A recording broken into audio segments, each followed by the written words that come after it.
जानते हैं कि जब भी दो या दो से ज़्यादा प्योर चीज़ मिलती है तो जो चीज़ें बनती हैं या तो प्योर बनेगा या फिर क्या बनेगा, इम्प्योर बनेगा। समझ गए कि नहीं?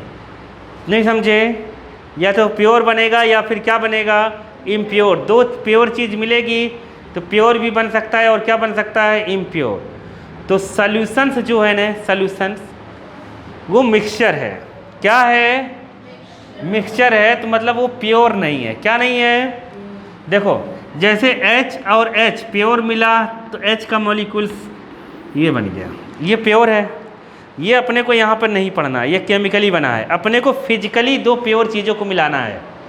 फिजिकली दो प्योर चीज़ों को मिलाएंगे। क्या?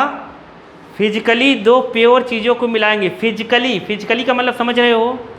रिएक्शन नहीं पढ़ना है अपने को इसमें, इसलिए फिजिकल केमिस्ट्री हो गया। कौन सा केमिस्ट्री है?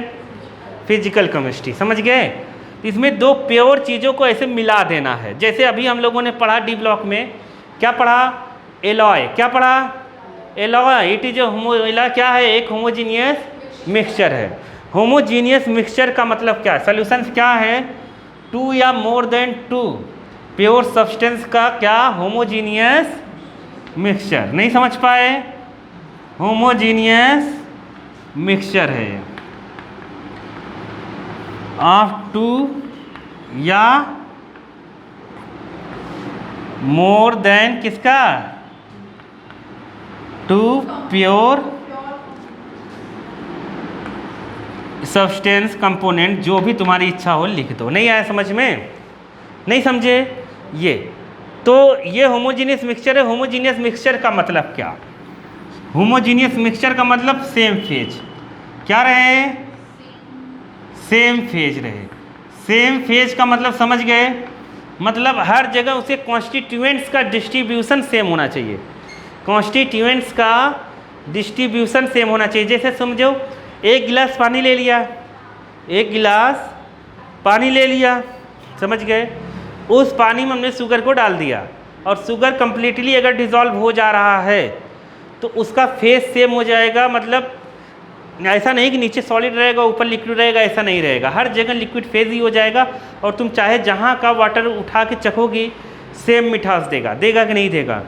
तो हो जाएगा होमोजीनियस मिक्सचर। ऐसा नहीं कहीं कम ज़्यादा नहीं होना चाहिए। गेहूं में चावल मिला दें, वो हेट्रोजीनियस मिक्सचर है। क्या है? Heterogeneous mixture. नहीं समझे? पानी में हम कूद गए, हेट्रोजीनियस मिक्सचर। नहीं आया? हम पूरे हर जगह यूनिफॉर्मली थोड़ी डिस्ट्रीब्यूट होंगे। नहीं आया? आ गया कि नहीं आया? आ गया।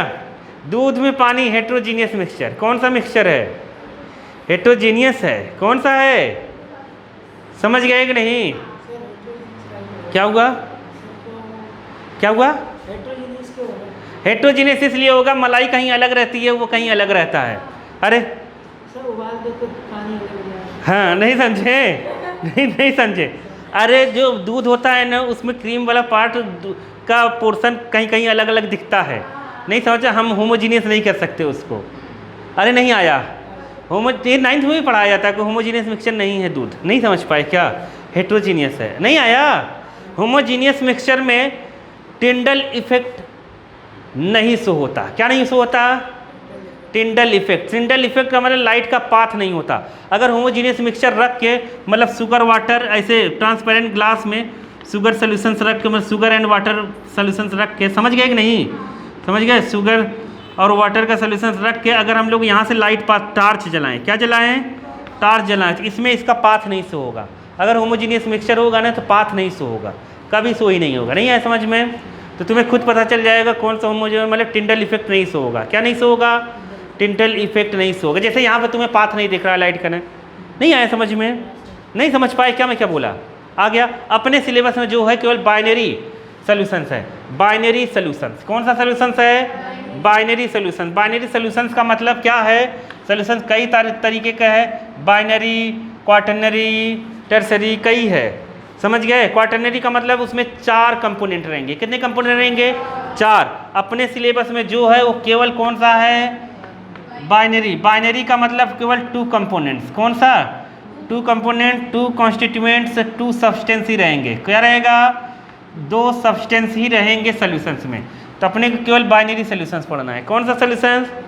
Binary substance. और दो सब्सटेंस जो रहेंगे, एक कहलाएगा सॉल्यूट और एक कहलाएगा क्या, सॉल्वेंट। क्या कहलाएगा, सॉल्वेंट। सॉल्वेंट जो लार्ज अमाउंट में रहेगा, क्या रहेगा, लार्ज अमाउंट में अगर कोई है सॉल्यूशंस में तो वो सॉल्वेंट कहलाएगा। जैसे सुनो, और स्मॉल अमाउंट में थोड़ा सा जो रहेगा वो सॉल्यूट कर, सॉल्यूट मोर देन 1 हो सकता है, तो बाइनरी है मान लो, बाइनरी से ज़्यादा वाले अगर रहेंगे तो मोर देन 1 सॉल्यूट हो सकता है, लेकिन सॉल्वेंट क्या होगा, केवल एक ही रहेगा। जैसे नहीं समझे, नहीं समझे, नहीं समझे। जैसे हम लोगों ने लाई अल्कोहल की बोतल दुकान से, क्या लाई, अल्कोहल की बोतल लाई, समझ गए, एक गिलास पानी ले लिया, उसमें शुगर भी डाल दिया, अल्कोहल भी डाल दिया, अल्कोहल की 2-4 बूंदें डाल दी, तो अब पानी जो हुआ वो एक्सेस अमाउंट में है। पानी क्या है, एक्सेस अमाउंट में है, समझ गए कि नहीं। तो अल्कोहल जो हुआ वो क्या हुआ, सॉल्यूट, शुगर भी क्या हुआ, सॉल्यूट। लेकिन अपने को केवल सॉल्यूट, शुगर भी क्या हुआ, सॉल्यूट, और अल्कोहल भी क्या हुआ, सॉल्यूट। पानी क्या हुआ, सॉल्वेंट। नहीं आया समझ में, जो ज़्यादा अमाउंट में रहेगा वही सॉल्वेंट होगा, ख़त्म, बाकी सब सॉल्यूट होंगे। आया कि नहीं आया, नहीं आया क्या। हमेशा सॉल्वेंट का फेज ही दिखता है। फेज कैसा दिखता है, हमेशा सॉल्वेंट का ही दिखता है, याद रखना। जैसे हमने पानी में शक्कर को मिलाया तो शक्कर होता है सॉलिड, तो सॉलिड फेज नहीं दिखता कभी, क्या दिखता है, सॉल्वेंट का ही फेज दिखता है। नहीं आया समझ में, आ गया। अपने को केवल 2 वाले पढ़ने हैं, कितने पढ़ने हैं, 2। अल्कोहल की एक बोतल लाई 1 लीटर की, उसमें 2 ढक्कन पानी डाल दिया, तो अब अल्कोहल जो है ना वो क्या हो गया, सॉल्वेंट, और पानी क्या हो गया, समझ गए। ये जरूरी नहीं है कि पानी ही हमेशा क्या हो। नहीं आया क्या, आ गया कि नहीं आया, आ गया। तो अपने को केवल यही पढ़ना है, सॉल्यूट सॉल्वेंट, बस थोड़ा सा पढ़ेंगे फिर आगे चलेंगे। चलें।